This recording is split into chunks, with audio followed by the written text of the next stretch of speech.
में जब नवदुर्गे की पूजा होती है और हम लोग 9 दिन का व्रत रखते हैं, कन्याओं के पैर पूजते हैं, उनको देवी का रूप मानते हैं, उनके चरण छूते हैं। बुजुर्ग होने के बावजूद, बुढ़ा होने के बावजूद मैं बेटियों के, छोटे बेटियों के पैर छूता हूं, क्योंकि वो हमारी देवी के रूप में हैं। और राजीव जी, दूसरी बात यह कि कल मैं जंतर मंतर, बुढ़ा आदमी, वृद्ध शिक्षक, कल जंतर मंतर जाऊंगा और इन बेटियों को आशीर्वाद दूंगा। पास नहीं पहुंच जाऊंगा, दूर से आशीर्वाद दूंगा और उनका साहस बढ़ाऊंगा कि मैं बुजुर्ग तुम्हारे साथ हूं। अपनी पत्नी के साथ जाऊंगा। दूसरी बात, तीसरी बात यह है, देखिए वास्तविकता में जिस प्रकार से ये किसको, मोदी जी को कह दिया, सोनिया गांधी को क्या कह दिया, ये सब बातें हैं बेकार, क्योंकि ये लोग देवी नहीं है, ये नारी नहीं है, ये वो सोनिया जी तो नारी हैं। राजनीति में एक दूसरे के खिलाफ आरोप प्रत्यारोप लोग करते आए हैं। जिस प्रकार से ये आरोप प्रत्यारोप होते हैं, लेकिन जिस प्रकार से ये बेटियां बैठी, और सुप्रीम कोर्ट का मैं बिल्कुल शुक्रिया अदा करता हूं कि सुप्रीम कोर्ट ने एफआईआर दर्ज करने की आदेश दिया है। और इसके बाद मेरी मांग है, जो बेटियों की मांग है, बच्चियों की मांग है, ब्रजभूषण शरण सिंह को तुरंत अरेस्ट किया जाए। आप कल्पना कीजिए राजीव जी, अगर यह आरोप मुझ पे लगा होता या आप पे लगा होता, अगर झूठा आरोप भी लगा होता, हम घटना स्थल पे न भी होते और हम पे आरोप लगा होता, एक लड़की भी अगर आरोप लगा देती, हम जेल के अंदर होते। एक व्यक्ति पे 8 लड़कियां, जिसमें एक लड़की नाबालिग है, वो आरोप लगा रही है। कानून प्रदत्त अधिकारों के तहत अधिकार है कि एफआईआर तुरंत पुलिस दर्ज करे। इतना नंगा नाच कानून का हो रहा है। राहुल गांधी एक संदर्भ ले लेते हैं और पुलिस की पूरी फोर्स उनके घर पहुंच जाती है। बताइए किसने आपसे कहा था, उसका पता दीजिए, उसका फोन नंबर दीजिए। यहां तो बेटियां खुद आरोप लगा रही हैं। तो देखिए, बाकी चीजें राजीव जी हो गई हैं छोटी। यह है भारतीय समाज की, हमारे सनातन धर्म की और देश की अस्मिता का प्रश्न। अगर मेरी बच्चियों को, और ये बच्चियां जो हैं मेरी पौत्री की उम्र की हैं, अगर इन बच्चियों को, जिन्होंने मेरे देश का सम्मान बढ़ाया है, अगर इनका अपमान हो रहा है, अगर इनके साथ, इनके सम्मान के साथ किसी ने भी खिलवाड़ किया है, किसी ने भी, भगवान कृष्ण ने जिस प्रकार से सजा दी थी, जैसे द्यूत क्रिया हुई थी महाभारत के अंदर और धोखा देके हराया गया था पांडवों को, उसी प्रकार से अगर इस प्रकार की द्यूत क्रीड़ा में बेईमानी करके ईवीएम से और हमारी बेटियों के साथ अगर अत्याचार होगा, देखिए सीधी सी बात यह है, हम सहन नहीं करेंगे। हम बुजुर्ग सहन नहीं करेंगे। हमारा जितना अपमान कर ले हम सहन कर लेंगे, लेकिन अगर बेटियों का और देश का सम्मान बढ़ाने वाली इन बच्चियों की आंखों में आंसू आया, खून के आंसू निकाल देंगे। जिन्होंने इन बच्चियों की आंखों से आंसू निकाले हैं, ये मेरी प्रतिज्ञा है। क्योंकि अगर इन छोटी छोटी बच्चियों, जिन्होंने मेहनत करके, पहलवानी करके, कसरती करके अपना शरीर बनाया है, मैं निशक्त हूं, मैं बहुत, मेरे में शक्ति नहीं है, इसके बावजूद इन बच्चियों के साथ अंतिम दम तक खड़ा रहूंगा। और जब तक ब्रजभूषण सिंह अरेस्ट नहीं होगा, देखा जाए प्रोफेसर अखिल स्वामी जी,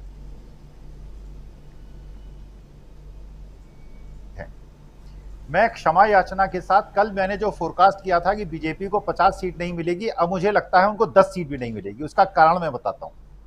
मेरा सैंपल छोटा है। कोई भी पुरुष जिसकी मां हो, मां तो सबकी होती है, तो पुरुष हो या स्त्री हो, तो मां तो सबकी होती है, जो नारी होती है, या बहन हो या बेटी हो, वो इन बेटियों के साथ जो घटना घटी है उसके बाद बीजेपी को वोट नहीं दे सकता। जिसकी मां, बहन, बेटी घर में हो और जो हिंदू समाज और समाज की हमारी जो परंपराएं हैं उसको पालन करता है, वो बीजेपी को वोट नहीं दे सकता। अपनी पत्नी से पूछा, 3-4 महिलाओं से पूछा, तो उन्हें उनका भी छोटा सा सैंपल लिया। कोई भी नारी वोट नहीं दे सकती बीजेपी को, जो देख रही है कि उसकी बच्ची जैसे बच्चियों के साथ अत्याचार हो रहा है। अब दूसरी बात कहता हूं मैं आपसे, एक दुबे जी मारे गए थे, और दुबे जी की भतीजी, मतलब एक ऐसी भतीजे की पत्नी जिसकी शादी 1 महीने पहले हुई थी, खुशी दुबे जिसका नाम था, उसको 2 साल तक बेल नहीं मिलने दी गई थी, जबकि वो शादी होके आई थी। उसकी गुंडागर्दी से, दुबे जी के गुंडागर्दी से उसका कोई लेना देना नहीं था। मैं स्पष्ट कह रहा हूं, अगर दुबे होंगे तो मारे जाएंगे, सिंह होंगे तो नहीं मारे जाएंगे। और वो सिंह नहीं मारे जाएंगे जो ईस्टर्न यूपी के सिंह होंगे, जो वेस्टर्न यूपी के सिंह होंगे, मेरठ बुलंदशहर के, उनको मार दिया जाएगा। मैं स्पष्ट कह रहा हूं, डायरेक्टली नहीं बोल रहा हूं, इनडायरेक्टली बोल रहा हूं। क्योंकि ये बेटियां एक समाज से, जो वो समाज है राजीव जी, ये वो समाज है जो देश की शक्ति है। ये किसानी करता है, ये हल पकड़ता है, देश को अन्न खिलाता है। आज से 2 साल पहले भी इनको सताया गया था। इनको दिल्ली के चौराहों पे, किनारों पे तारों से बांध दिया गया था। और ये समाज वो है, आर्मी के अंदर सबसे ज्यादा अगर देखेंगे आप, यही समाज है जिनकी ये बेटियां हैं। तो इस समाज के साथ जो अत्याचार हो रहा है, जो किसान वर्ग के साथ, जो कमेरे वर्ग के साथ अत्याचार हो रहा है, उससे बिल्कुल स्पष्ट नजर आता है जो समाजवादी पार्टी और बाकी लोग आरोप लगाते हैं कि एक स्टेट विशेष और एक वर्ग विशेष को छोड़कर सबके ऊपर अंकुश लगाया जाएगा। देखिए, वास्तविकता में जो कर्नाटक में हो रहा है, कर्नाटका में जो अमलेंदु जी कह रहे हैं, बिल्कुल सही बात कह रहे हैं। खड़गे जी का जिस प्रकार से इन लोगों ने अपमान किया, अमित शाह ने अपमान किया, मैंने सुना अपने कानों से, खड़गे कह के बुलाया उन्होंने पहली बार, फिर खड़गे जी कहा। खड़गे उनके पिता की उम्र के हैं और खड़गे तपे तपाए नेता हैं। उन्हें खड़गे कह के बुला के उन्होंने एक दलित नेता का नहीं, हमारे बुजुर्गियत का, हमारे जो सनातन परंपराएं उसका अपमान किया है। उनको क्षमा याचना करनी चाहिए। खड़गे जी 80 साल के पुरुष हैं जिन्होंने अपने जीवन को तपाया है इस देश के लिए। उन्होंने धूप से तपे हैं। उन्होंने खड़गे कह के उनको पुकारा है, जी नहीं कहा है कि माननीय खड़गे जी नहीं कहा है, वो लीडर ऑपोजिशन है। अमित शाह को उनसे माफी मांगनी चाहिए। ये बात की बात है, सांप कौन है, नागनाथ कौन है, लेकिन अमित शाह जो उन्होंने खड़गे जी का अपमान किया है, ये भारतीय समाज का अपमान है। और ये जो बेटियों के साथ हो रहा है, ये उस समाज का अपमान है जो समाज देश के लिए समर्पित है और सबसे ज्यादा समर्पित है। ये उस बेल्ट की बात मैं कर रहा हूं जो हरियाणा, पंजाब, राजस्थान, उत्तर प्रदेश की बेल्ट है। और ये कमेरा वर्ग है, ये मेहनत करता है, ये भीख मांग के नहीं खाता।